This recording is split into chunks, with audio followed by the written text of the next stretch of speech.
Hi, my name is Nicole Tate, and I am a PhD candidate in the College of Veterinary Medicine. I'm excited to share my research aimed at gaining a better understanding of hyperlipidemia in dogs. Hyperlipidemia is characterized by abnormally high levels of lipids, or fats, in the blood. Abnormal blood lipid levels can occur after eating a high-fat meal, secondary to endocrine disorders like diabetes, after taking certain medications, and lastly, certain forms of hyperlipidemia are hereditary. Since I am a geneticist, this form is of particular interest to me.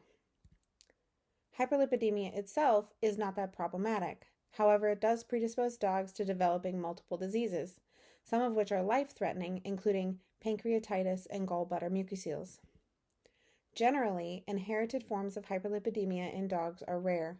Unfortunately for one breed of dog, the miniature Schnauzer, which is pictured here, hyperlipidemia is actually quite common. In fact, by the age of 10, more than 75% of the breed is affected with hyperlipidemia.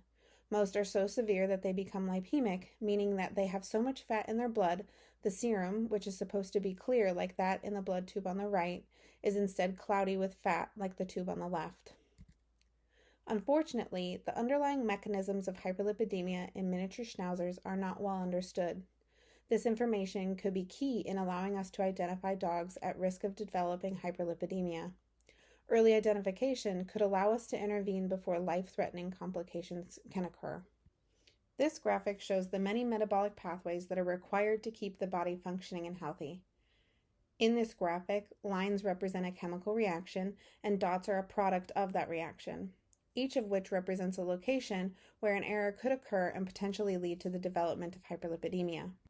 Thankfully, we don't have to investigate each of these individually. Instead, there is a powerful tool called metabolomics, which measures the amount of all of the dots, also known as metabolites, in an individual. The amount of a metabolite can be influenced by many factors, including disease.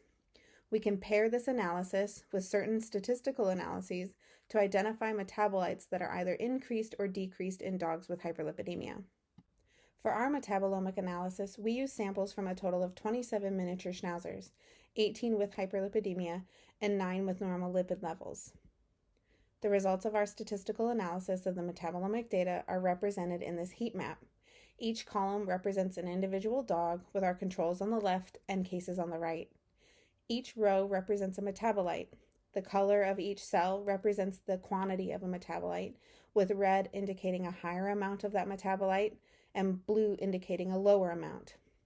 As we can see here, there are definite differences in the amount of these metabolites depending on whether a dog has hyperlipidemia or not.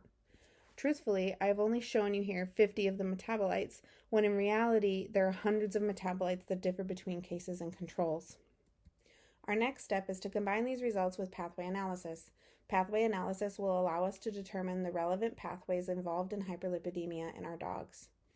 As stated earlier on in the presentation, I am a geneticist, so we also aim to identify mutations that cause or contribute to hyperlipidemia in miniature Schnauzers.